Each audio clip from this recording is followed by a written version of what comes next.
Today we shall read the chapter The Shrewd Farmer. This is the third chapter of English literature. The story is about two brothers who used to work for a rich man. All of a sudden, they found some gold coins. Where and how? Read this story. The Shrewd Farmer. Shrewd. What is the meaning of shrewd? Shrewd means ability to judge a situation accurately and turn it to oneself's advantage. For example, we say, he is a shrewd lawyer. Here we mean that according to the situation, the lawyer turns everything to his own advantage and gains the advantage. So the story goes on like this. Once upon a time there lived two brothers. The eldest one was a farmer who worked in the fields of a rich man. The young one was a simple-minded fellow who looked after the house. So there were two brothers, one who worked as a farmer in the fields of a rich man, whereas the young one was a simple-minded fellow who looked after the house. That means these two lived together and the younger one looked after the house. Some years earlier, many bandits hid in the mountains behind the fields. They troubled the people so much that the rich man sent his soldiers to help them. It took the soldiers a while, but they managed to drive the bandits away. Who are the bandits? Bandits are dacoits. You know, the dakus. They hid on the mountains behind the fields. They used to trouble people. So the rich man used to send his soldiers to help and managed to drive the bandits away. It was now safe for the people to live there. One day the farmer was working alone in the field. Suddenly he found a bag full of gold. He had seen only a few silver coins and was astonished at the sight of so many sparkling gold ones.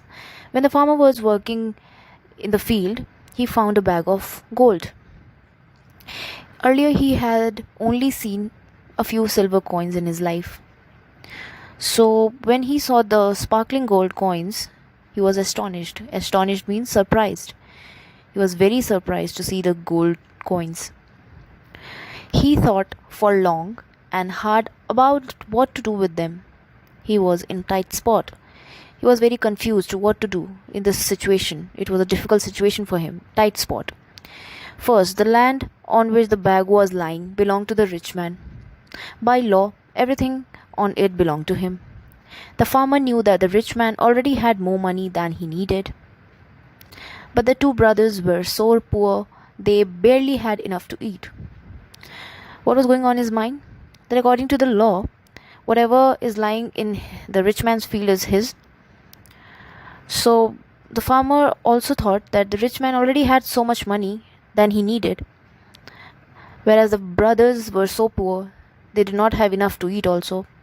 So he decided to take away the money and the gold. So he decided that they could put the money to better use. What if someone found out about the gold? He would never tell anyone, of course, but what of his brother? He had a habit of talking too much and could never keep a secret. Sooner or later, someone would find out and they would land up to jail. He thought on the problem over and over till he had an idea. He hid the bag of gold in the woods of pine trees and went home. The next day he went to the village and bought some fish, donuts and a rabbit. Then he went back home and said to his brother, "Get your basket and come with me. Yesterday it rained and the woods are full of wild mushrooms. We must gather as many as we can." So he kept on thinking how to manage the gold bag and also thought about the problems that he would face. So he hid the bag in the woods of pine trees and went home. Now the next day he went to the village and bought some fish, donuts and a rabbit. He bought all these things and then he went back home and said to his brother, "Get your basket and come with me." He asked his brother to come along with him to the woods, and as it rained, there must be a lot of mushrooms. They went to gather them. The young brother loved wild mushrooms. He quickly grabbed the basket and ran after his brother. When they got to the woods, the The farmer ran about shouting, "Look, we have found a donut tree." And he showed his brother the donuts he had hung on the branches of the tree. So the elder brother himself hung all the donuts on the branches of the tree. The younger brother was astonished. He was surprised. He was even more amazed when he found the fish in the grass. Now the fish were not in the river, not in the water, but were there in the grass. The farmer laughed happily. "Today is our lucky day." He himself did all these things, the farmer, but he was acting as if he was very happy, and he said it was our lucky day. Who knows, we might even find treasure. He was giving hints. He was just keeping things as if he did not know anything. The young brother was almost speechless. He could not speak because he was so much surprised. All he could do was repeat the words, "This is our lucky day. This is our lucky day," as he looked around for more surprises. The basket was now full of fish. Then they reached the river bank. The farmer ran ahead, calling out, "Yesterday I laid out my nets. Let me see if I have caught some fish." Suddenly, he let out an excited yell. "Look at what I have got. This is really our lucky day. I have fished a rabbit." The farmer and his brother then decided to return home with their booty. The younger brother kept thinking about the great dinner they were going to have with donuts, fish, and rabbit. "Let's go by the woods," the farmer said. "We may find more donuts."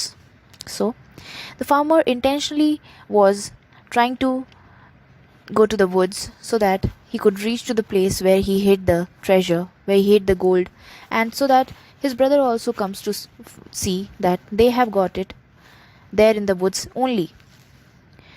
Soon they reached the spot where the farmer had hidden the bag of gold. He pretended to look around for donuts and suddenly shouted, "Look over here, it's a strange bag, full of gold. This is an enchanted forest. We have found donuts on trees, fish in the grass, a rabbit in the net, and now this gold." The younger brother was by now speechless. He was surprised. He was again surprised because the farmer acted as if they have found this bag of gold in the woods only, and he was showing as if he was so surprised after seeing this. And the younger brother was speechless.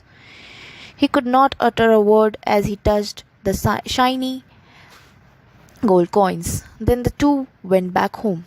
Neither of them could sleep that night. They kept waking up to look over their treasure. The next day, the farmer went for work as usual. Before he left, he warned his brother, "Don't tell anyone about what happened yesterday." So the farmer went to his work as usual and also asked his brother not to tell whatever happened to them yesterday. The younger brother nodded. He said yes. He was still speechless. He was surprised. He cannot come out of this surprise that whatever they got yesterday, whatever they encountered yesterday was just unbelievable. The farmer repeated the warning the next day too, and the next. So 2 to 3 days later, till then, he kept on repeating the same thing, that do not tell anybody about what happened that day. And however, the younger brother started talking, and pretty soon the whole village had heard about the treasure, because he had the habit to speak and he did not have the habit to keep the secrets. So he told everybody that whatever happened that and how they found the treasure. The rich man heard about it too and called the farmer and his brother for an explanation. The farmer stood behind his brother and allowed him to speak first. What the farmer did? The farmer kept his brother at the first place to speak in front of the rich man. The younger brother told the rich man about the donuts and the fish and the rabbit. As he spoke, his brother tapped his forehead and pointed at him, as if to say that he was not in his senses. As he was standing at the back of his brother, he showed as if he tapped his forehead and pointed at him to show as if he is not in his senses. He acted. The rich man heard the wild story and saw the gestures of the farmer. Gestures, he was making some actions through which he was trying to tell something to the rich man. He began to pity the younger brother and spoke to him kindly. "Then you found a treasure?" "That's right," said the younger brother, excitedly. He was happy to see that the rich man believed him, whereas the villagers had not. The rich man then turned to the farmer and spoke sympathetically. So, what exactly happened? The farmer tried to show the gestures as if his brother had some mental problem, and the rich man believed him. So, he started to listen to the younger brother's story very kindly and very patiently, as if giving him some pity attention. So the younger brother became very happy that the villagers did not believe his story, but the rich man is accepting whatever he is saying. The rich man then turned to the farmer and spoke sympathetically. I see what you mean. Unfortunately, I have a sister like this too, he said, tapping his forehead. Even the rich man had a sister who was having some mental disability. But the farmer was actually trying to manipulate the situation and try to fool the rich man. No one believed the story anymore. The brothers went back home. The rich man thought that the younger brother is making stories because he was mentally ill. So no one believed to this story. And the brothers went back home with their treasure safe. Of course, the farmer spent his money wisely. So this was the plan. Now write down the word meanings of this chapter and try to do the exercises by yourself. We will discuss the exercises in our next segment.